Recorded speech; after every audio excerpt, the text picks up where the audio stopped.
अस्सलाम वालेकुम my dear students. तो फिर बच्चों, जैसे आप सभी को मालूम है, chapter number 7 the first tiring band, इस चैप्टर को हमने पढ़ लिया था और इसके जो आंसर इन ब्रीफ थे ये भी हमने कर लिए थे। आज हम करने जा रहे हैं answer in details.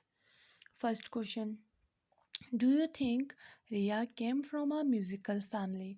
Give reasons to support your answers. क्या आपको लगता है कि रिया एक म्यूजिकल फैमिली से बिलोंग करती थी? अगर करती थी तो फिर आपको उसके रीजंस लिखने हैं। तो फिर इसका आंसर हमने कुछ इस तरह से लिखा है।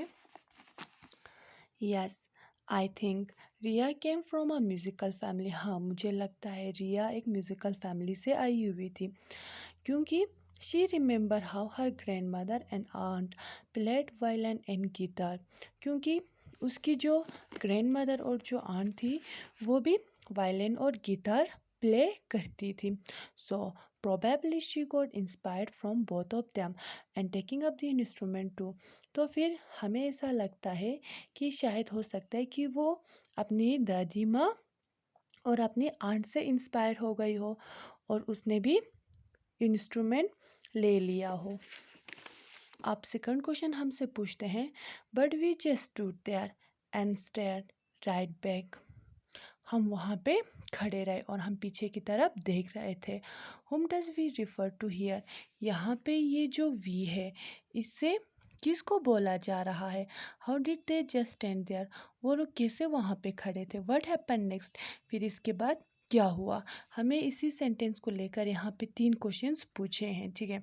तो फिर ए वाले का आंसर, जिसमें यानी कि वी जो था वो किसको रिफ़र कर रहा था, इसका आंसर हमने लिखा है we refer to the member of fourth tiring band. यहाँ से वी का क्या मतलब है कि वो जो मेंबर्स थे किसके फोर्थ टायरिंग बैंड के, उनको बोला जा रहा है। अब इस फोर्थ टायरिंग बैंड्स में मेंबर्स कौन कौन से थे? सारा, आशी, हर्ष एंड रिया, ठीक है। अब बी वाला, how did they just stand there? वो लोग वहाँ पे कैसे खड़े थे?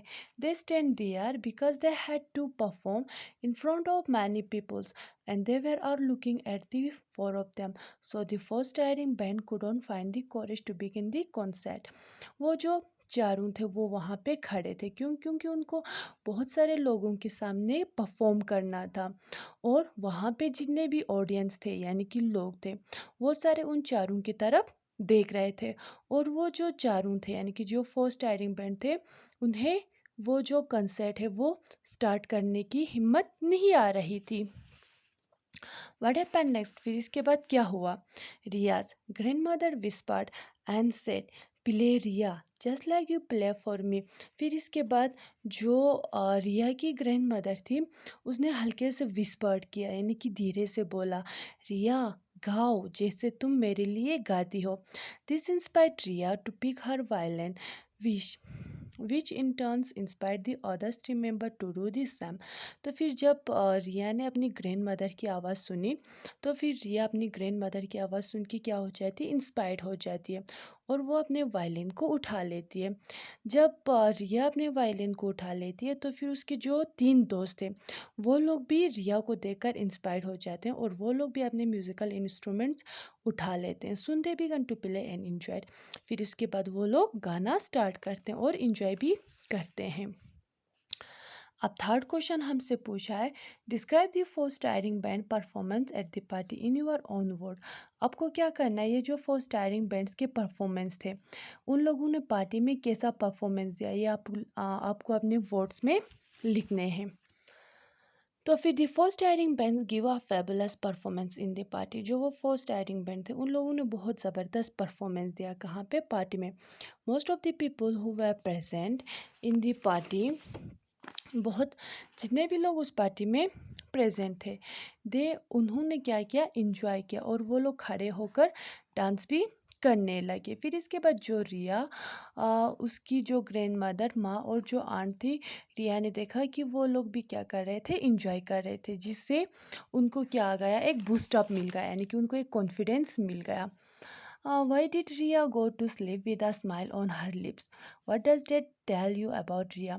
रिया उस रात को एक स्माइल के साथ क्यों सो रही थी और आपको रिया के बारे में क्या पता चलता है? Riya sleep with a smile on her face. Riya एक स्माइल के साथ, एक खुशी के साथ उस रात को इसलिए सो रही थी because she had manage to fill the money box again. क्यों? क्योंकि उसने दोबारा से वो जो मनी बॉक्स था, यानी कि जो उनके घर में वो मनी बॉक्स रखते थे, उसे उसने दोबारा क्या कर लिए थे, फिल कर लिया था। फिर ये हमें रिया के बारे में ये बोलता है कि रिया loved her family who understands her problem, and instead of demanding expensive things for herself, she looked for a way to make things better for her family. जो ये रिया थी वो अपने फैमिली के प्रॉब्लम्स को समझती थी, और वो अपने फैमिली से महंगे महंगे चीज़ों की डिमांड्स करने के बावजूद उसने क्या सोचा कि वो अपने फैमिली की मदद करेगी। ठीक है, इससे हमें पता चलता है कि रिया एक स्ट्रोंग और एक कॉन्फिडेंट और एक अंडरस्टैंडिंग गर्ल थी। ठीक है बच्चों, तो फिर ये था हमारा आंसर इन डिटेल्स वाला। मुझे उम्मीद है आप लोगों को ये समझ में आ गया होगा। कल हम इसके ग्रामर वाले पोर्शन करेंगे, थिंक एंड आंसर करने की ज़रूरत नहीं है। कल हम ग्रामर के वाले पोर्शन करेंगे। आज के लिए खुदा हाफिज़।